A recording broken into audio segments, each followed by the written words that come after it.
여러분, 이 성경이 몇 권이죠? 한 권입니다. 한 권이죠. 둘로 나누면 신약과 구약으로 나눕니다. 구약은 영어로 올드 프라미스라 하고 신약은 뉴 프라미스다라고 합니다. 한자로는 또 이렇습니다.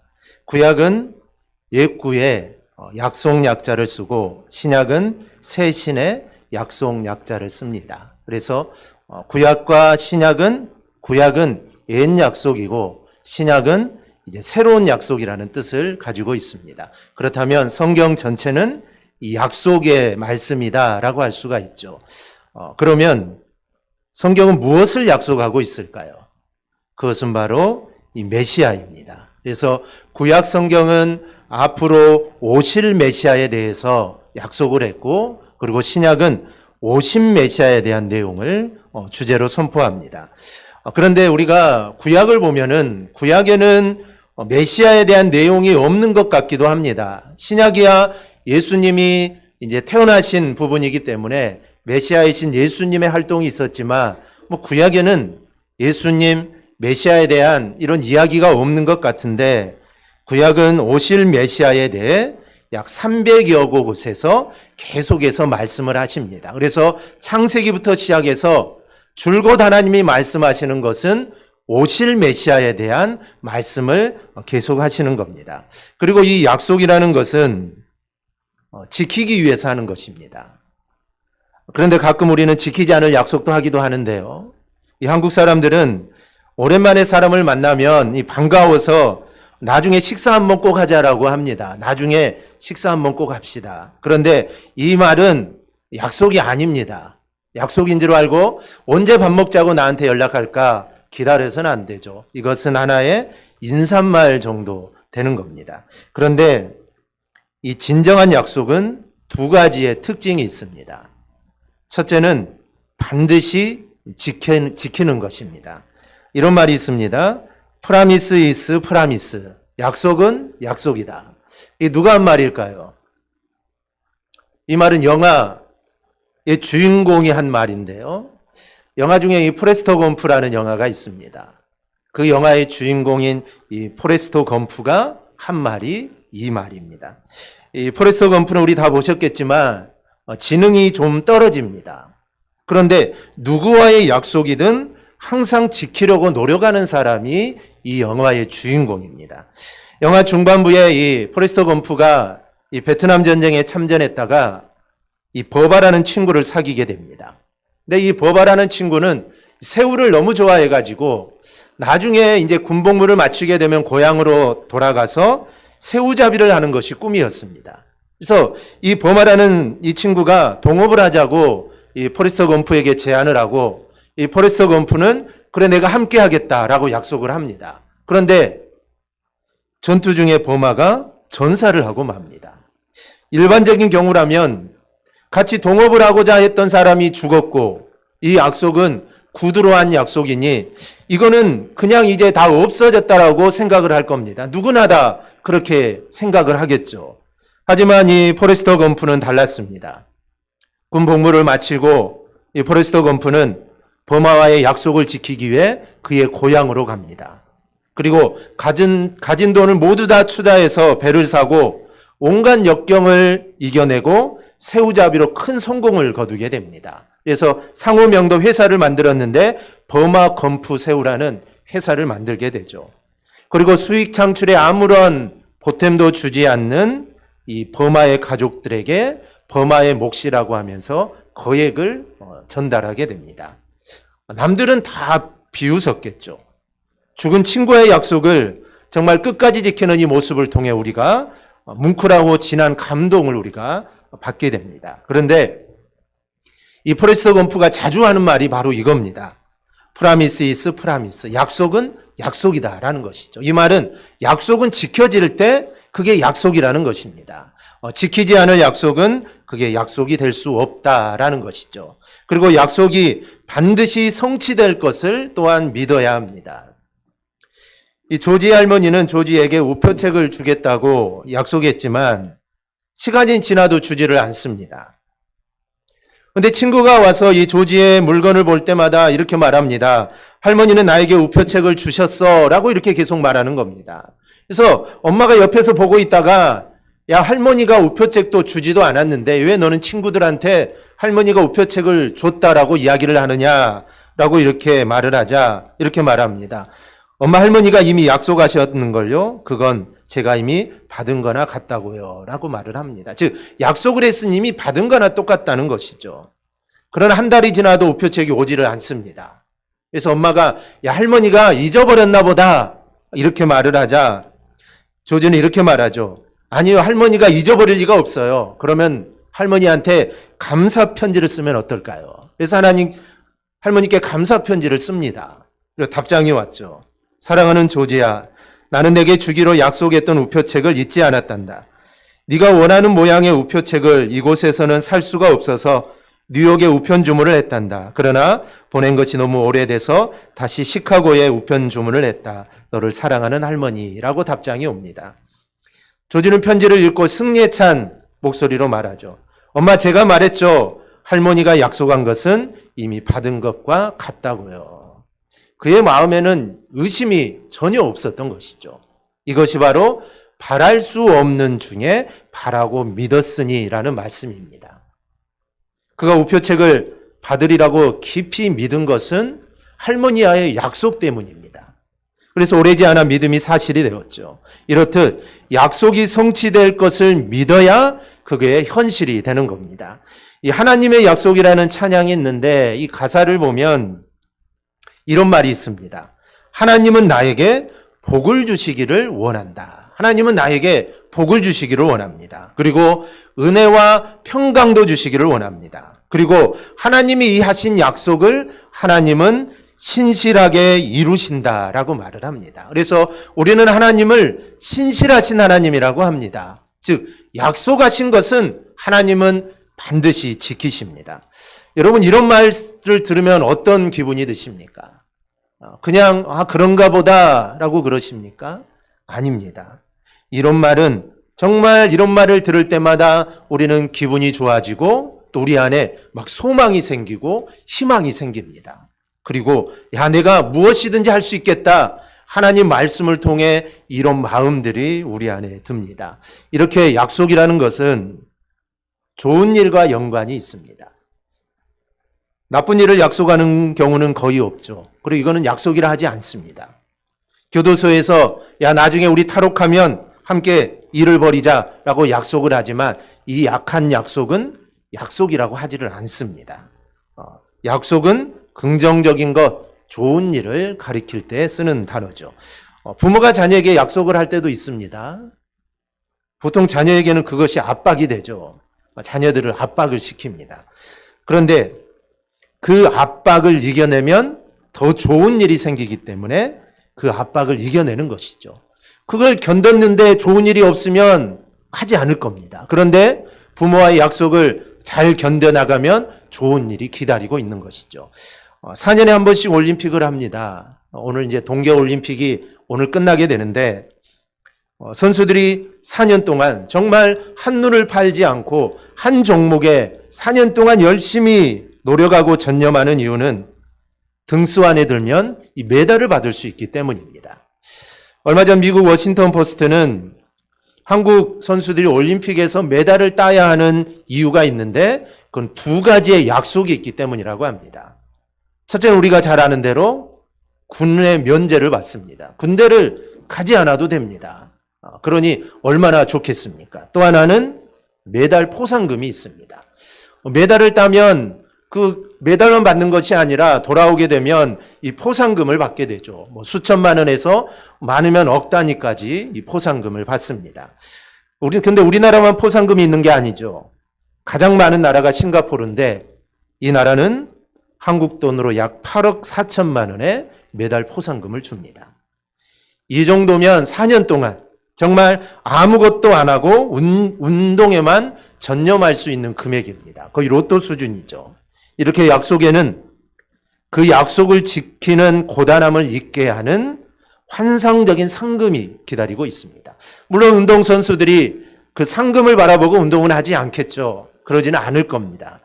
그런데 그런 상금들이 기다리고 있으니 정말 다른 사람들 놀 때 놀지 않고 다른 사람들 오락할고 술 먹고 담배 끊을 때 모든 걸 다 끊고 운동에만 전념하는 것입니다.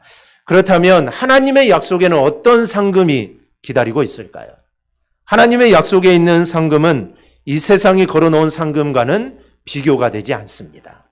그런데 하나님의 약속에는 그 약속을 지킬 때만 주는 미래적인 것만이 아닌 특징이 있습니다. 하나님의 약속에는 어떤 특징이 있을까요? 하나님의 약속은 확실하다라는 것입니다. 약속이 중요한 것은 그 약속이 확실해야 합니다. 그런데 세상에는 약속을 하고 깨는 경우가 많죠. 약속을 했는데 안 했다 하고 언제 했느냐라고 하기도 하고 그때는 어쩔 수 없어서 했다라고 하기도 하고 여러 가지 핑계를 댑니다. 그런데 그래서 중요한 경우에는 중요한 약속은 이 공증까지 받는 경우들이 있죠. 약속하고 지키지 않는 일들이 많기 때문입니다. 그런데 하나님의 약속은 공증을 받을 필요가 없습니다. 왜냐하면 하나님은 거짓말 하시는 분이 아니기 때문입니다. 오늘 본문을 보면 하나님은 사람이 아니시니 거짓말을 하지 않으시고 인생이 아니시니 후회가 없으시도다. 어찌 그 말씀하신 바를 행하지 않으시며 하신 말씀을 실행하지 않으시랴. 이렇듯 하나님은 거짓말을 하지 않기 때문에 하나님의 약속은 반드시 이루어집니다. 그래서 하나님의 약속은 우리에게 힘이 되고 그 하나님의 약속을 바라보고 우리는 세상에서 행복하게 살 수 있는 것이죠. 또 하나는 하나님의 약속은 불변적입니다. 그 약속이 결코 변하지 않는다는 것이죠. 약속이 변한다는 것은 무엇 때문입니까? 약속을 지킬 능력이 없기 때문에 변합니다. 약속을 했는데 약속을 지키고 싶지만 약속을 지킬 능력이 없으면 그 약속은 지킬 수가 없는 것이죠. 또 하나는 약속을 변질시킬 만한 일들이 일어납니다. 유혹거리들이 많이 생기게 돼서 약속이 바뀌고 변하는 것이죠. 우리가 하는 약속 중에 가장 큰 약속은 아마도 아파트 매매 계약일 겁니다. 팔려고 집을 내놓은 사람은 사겠다는 사람이 있으니 계약을 하고 계약대로 잔금 처리를 해서 매매 계약이 체결되기를 바랄 것입니다. 그런데 계약을 했는데 그 잔금 처리를 하는 시간 사이에 만약에 집값이 오르면 그것도 조금 오른 것이 아니라 만약에 엄청나게 오르면 계약금의 2배를 물더라도 아마 계약을 취소할 겁니다. 사람 사이에서 이 세상에서는 자기의 이익에 따라 얼마든지 이거는 있을 수 있는 일입니다. 그런데 하나님의 약속은 절대로 변하는 일이 없습니다. 상황이 변하고 아니면 시대가 변하고 천재지변이 일어난다 해도 하나님의 약속은 절대로 변하지 않습니다. 당연히 사람은 변하지만 하나님은 변하지 않기 때문이죠. 그것을 구원과 우리가 관련하여 생각해 본다면 하나님께서 구원하시기로 약속하셨다면 절대로 그 약속을 깨지 않습니다. 끝까지 그 약속을 지키시죠. 나는 하나님을 안 믿어. 나는 이제 내 마음대로 살 거야. 내가 아무리 그렇게 해도 하나님이 나를 구원받을 자로 정했다면 그 사람은 반드시 예수를 믿게 되어 있습니다. 반드시 다시 돌아오게 되어 있는 것입니다. 하나님의 그 약속은 절대로 변하지 않기 때문이죠. 그것은 아브라함을 통해 우리가 확인할 수 있습니다. 아브라함이 얼마나 부족한 사람입니까? 하나님이 나타나셔서 정말 여러 번 말씀했습니다. 그런데도 아브라함은 하나님의 약속을 잘 지키지 않았습니다. 하나님의 약속을 바라보고 끝까지 인내하지 못했습니다. 만약에 여러분에게 오늘 저녁에 TV를 보고 있는데 하나님이 나타나가지고 야 누구야 너 앞으로 좀 이렇게 살아라 하나님이 이렇게 이야기한다면 여러분 어떨 것 같습니까? 제대로 살겠죠. 그런데 아브라함은 하나님이 계속 나타나셔서 이야기하는데도 하나님 말씀을 믿지 못합니다. 그래서 기다리지 못하고 이스마엘을 낳기도 하고 하나님 말씀에 순종하지 못한 일들이 얼마나 많았습니까? 그럼에도 불구하고 하나님은 끝까지 변함없이 그 약속을 지켰습니다. 하나님께서 우리와 약속하신 것은 어떤 일이 있어도 절대로 변하지 않습니다. 그래서 확실하다는 것이죠. 이 같은 특성 때문에 하나님의 약속을 받는 우리들이 어떻게 해야 하느냐라는 것입니다. 하나님이 약속을 해주셨는데 그러면 우리는 어떻게 해야 되느냐? 먼저는 하나님의 약속은 믿음의 대상입니다. 우리가 믿음하면 떠오르는 인물은 아브라함이죠. 왜냐하면 아브라함은 믿음으로 행하여 하나님께 인정받았기 때문입니다. 아브라함의 믿음은 크게 둘로 나눕니다. 하나는 하나님을 제대로 몰랐을 때입니다. 하나님이 누군지도 잘 몰랐을 때 하나님이 나타나셔서 내가 지시한 그 땅으로 가라 할 때 아브라함은 그곳이 어딘지 모르지만 그런 믿음으로 순종을 합니다.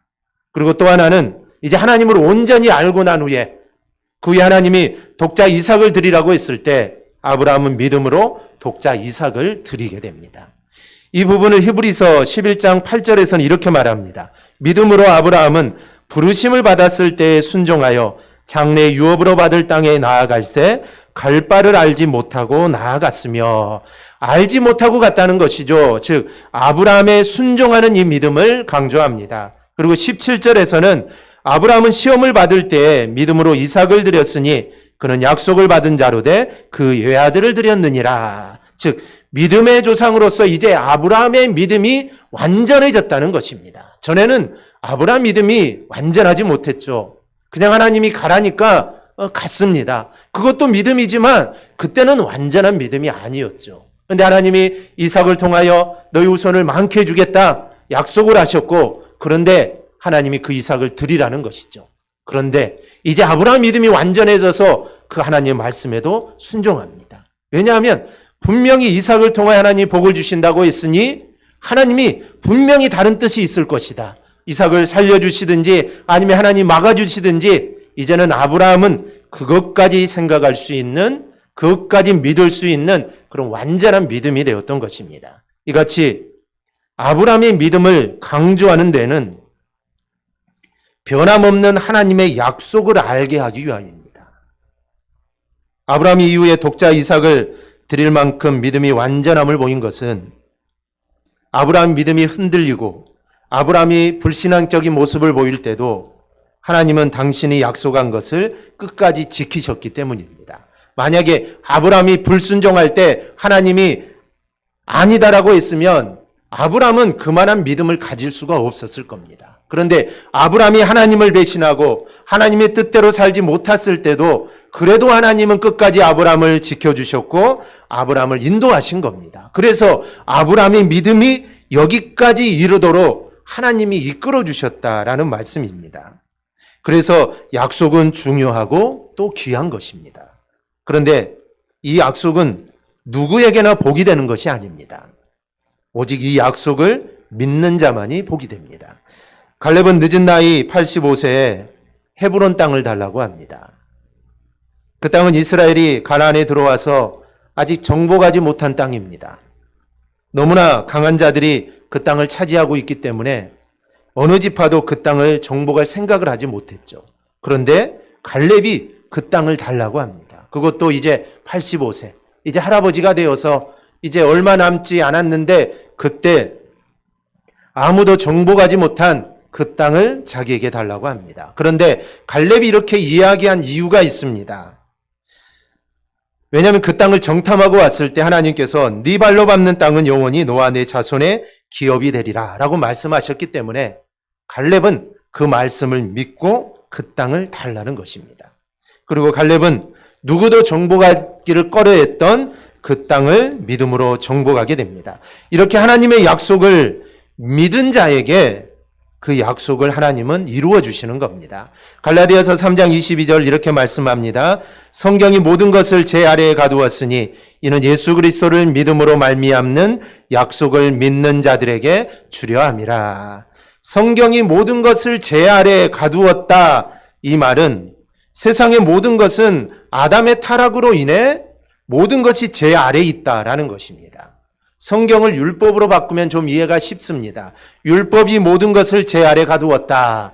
율법이 하는 기능은 사실 모든 사람들을 죄의 굴레 속에 가두는 역할을 하는 것이 율법입니다. 왜냐하면 율법 아래 모든 사람은 죄인이기 때문입니다. 율법은 인간을 정죄합니다.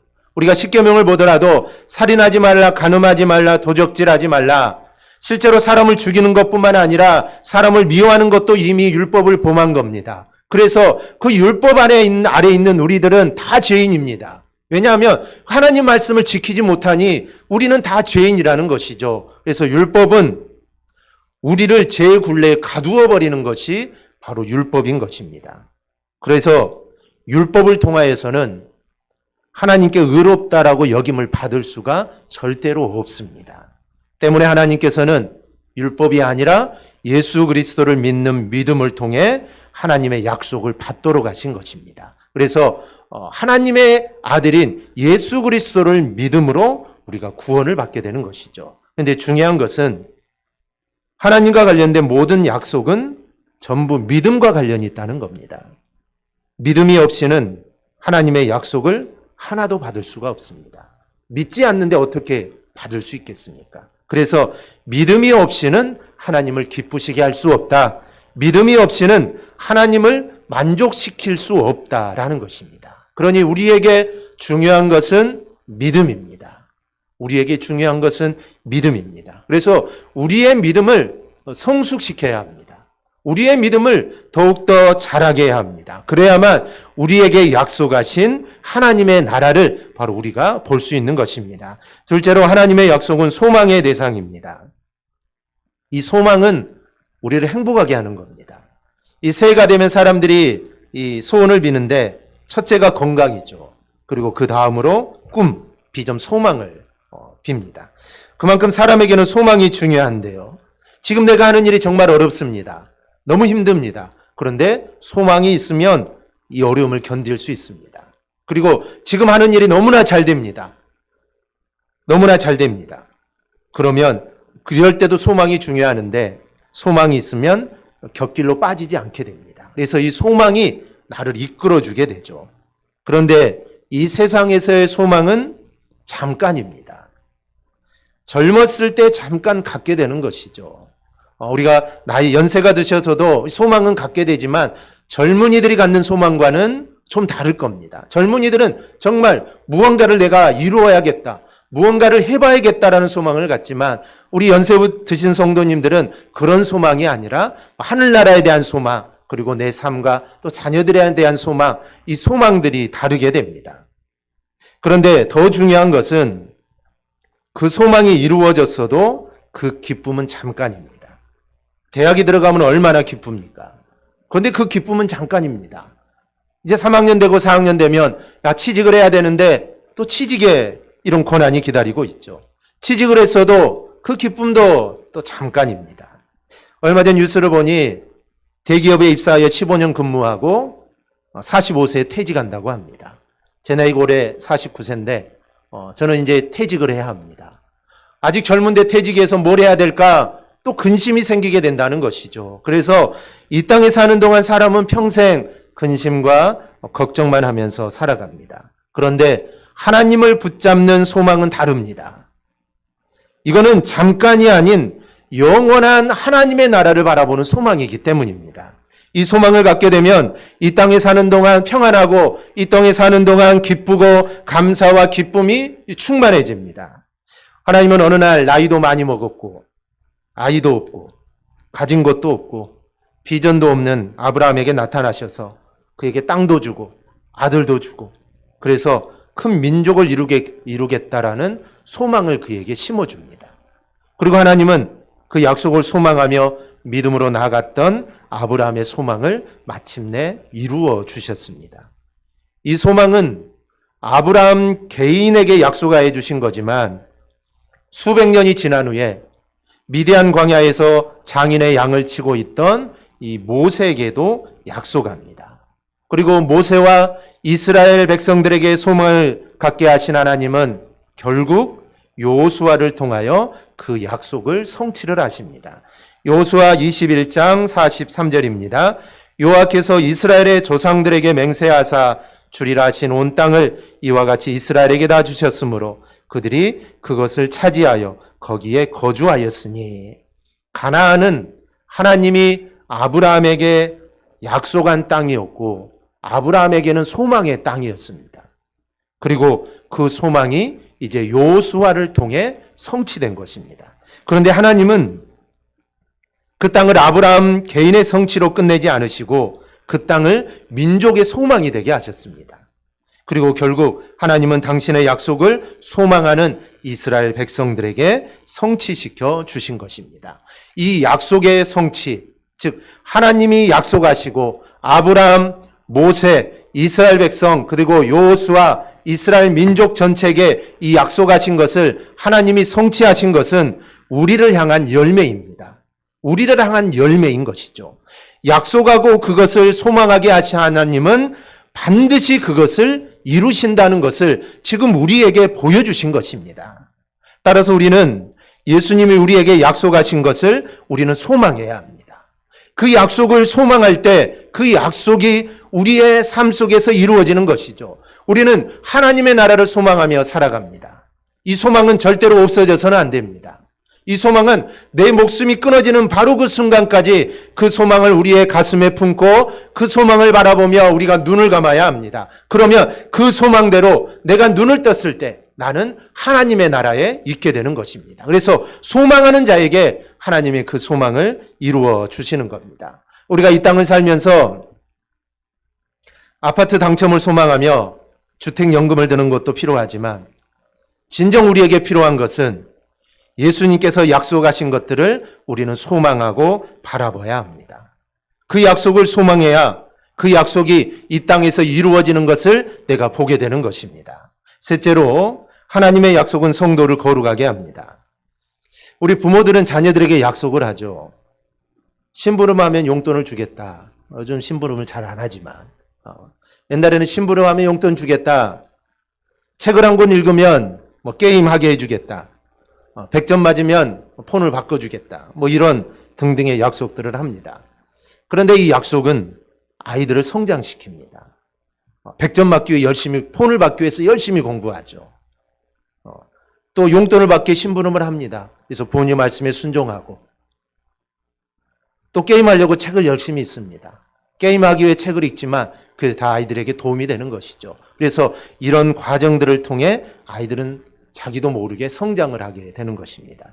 이 아이들을 키우는 이 슈퍼맨이 돌아왔다라는 프로그램을 보는데 아이들에게 초콜릿을 주고 10분만 먹지 않고 참으면 초콜릿을 더 준다거나 아니면 초콜릿과 아이스크림을 준다고 합니다. 또 어떤 아이들은 갈등을 하면서 참았다가 초콜릿 하나를 더 얻어먹는 아이들이 있습니다. 그런데 어떤 아이는 참지 못하고 또 바로 먹어버리는 아이들도 있죠. 이 사소한 것 같지만 그런데 나중에 보니 참을 줄 아는 아이가 성품도 좋고 자신의 일에 성공하는 경우가 더 많았다는 것이죠. 약속은 이렇게 아이를 더 나은 아이로 성장시키는 겁니다. 마찬가지로 하나님의 약속은 우리를 더 경건하게 하고 우리로 하여금 주님을 닮아가도록 우리를 훈련시키는 겁니다. 베드로후서 1장 4절입니다.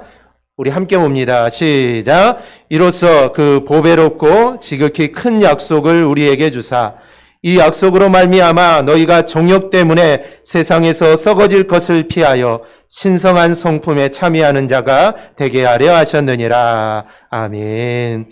우리는 보배롭고 지극히 큰 약속을 갖고 있습니다. 그 약속이 무엇입니까? 그리스도께서 재림하실 때 천국에 들어가서 하나님과 예수님과 함께 영원한 삶을 누리는 것입니다. 우리는 이를 위해서 이 세상의 정욕을 피하고 썩어질 것을 피할 수 있습니다. 이 약속 때문에 썩어질 것을 피하여 신의 성품에 참여하는 자가 될 수 있습니다. 이 약속 때문에 정욕을 피하여 그리스도와 연합하여 신의 성품에 참여하게 됩니다. 이어지는 5절 이하의 말씀을 보면은 하나님의 약속 때문에 가능한 겁니다. 믿음의 덕을, 지식을, 절제를, 인내를, 경건을, 형제 우애를, 그리고 사랑을 더할 수 있는 것은 보배롭고 지극히 큰 약속을 우리가 받았기 때문입니다. 그리고 그 과정에서 성도는 거룩한 모습으로 주님을 조금씩 닮아가게 되는 것입니다. 그리고 이 약속은 보배롭고 지극히 큰 약속입니다. 이 보배롭다는 말은 아주 값이 비싸다는 뜻입니다. 이 약속은 세상에 있는 그 어떤 것으로도 지불할 수 없는 너무도 엄청나고 이건 비싼 겁니다. 너무나 비싸고 너무나 거대한 약속이 바로 천국에 대한 우리 하나님의 약속입니다. 이 약속은 하나님께서 말로만 하지 않았습니다. 내가 너희를 구원하고 너희를 하늘나라로 인도하겠다. 하나님 말로만 하지 않으셨죠. 하나밖에 없는 아들을 친히 이 땅에 보내주시고 아들을 십자가의 죽음으로 내모심으로 완성하신 약속입니다. 그러니 이 약속은 우주 전체를 판다 할지라도 그 값을 지불할 수 없습니다. 그래서 너무도 거대하고 이 약속은 영원한 약속입니다. 그럼 우리는 이 약속을 어떻게 하면 끝까지 붙잡을 수 있을까요? 하나님께 약속하신 것을 불신하거나 의심하는 것이 있다면 우리는 버려야 합니다. 이런 생각, 하나님의 약속을 의심하고 하나님의 약속을 불신하는 것은 마귀가 우리 속에 심어주는 의심입니다. 하나님의 약속은 나의 능력, 나의 성실함에 달려있지 않습니다. 마귀는 너는 할 수 없다라고 합니다. 그 믿음으로 어떻게 할 수 있겠냐? 그 믿음으로 어떻게 천국에 갈 수 있겠냐? 너 그렇게 살아서는 안 된다. 너 그런 믿음 가지고는 하나님 백성 될 수 없다라고 우리에게 계속해서 이야기를 합니다. 의심하게 하고 우리를 낙담하게 합니다. 그런데 하나님의 약속은 나의 능력이나 나의 성실함에 절대로 달려있지 않습니다. 아브라함을 통해서 보듯이 나를 향한 하나님의 약속은 오직 하나님의 신실하심에 달려 있습니다. 즉 하나님이 나를 포기하느냐 나를 포기하지 않느냐에 달려 있는 것이죠. 내가 하나님을 잘 믿느냐 내가 하나님을 잘 믿지 못하느냐 여기에 달린 것이 아니라 하나님이 얼마만큼 나를 붙잡아 주느냐 하나님이 나를 얼마만큼 인도해 주느냐 여기에 달려 있습니다. 그렇다고 우리는 아무것도 하지 않아야 된다는 말이 아닙니다. 나를 향한 하나님의 약속을 붙잡고 그 약속을 믿고 우리는 순종해야 합니다. 그러면 거짓말을 하지 않으시고 후회가 없으신 하나님께서 우리를 향한 그 약속을 하나님께서 반드시 이루어 주실 것입니다. 우리 사랑하는 성도 여러분, 이 하나님의 약속을 붙잡기를 바랍니다. 하나님의 약속이 얼마나 많습니까? 성경에 하나님의 약속 정말 많습니다. 두려워하지 말라, 담대하라, 내가 너와 함께하겠다. 너를 절대로 내가 떠나지 않겠다.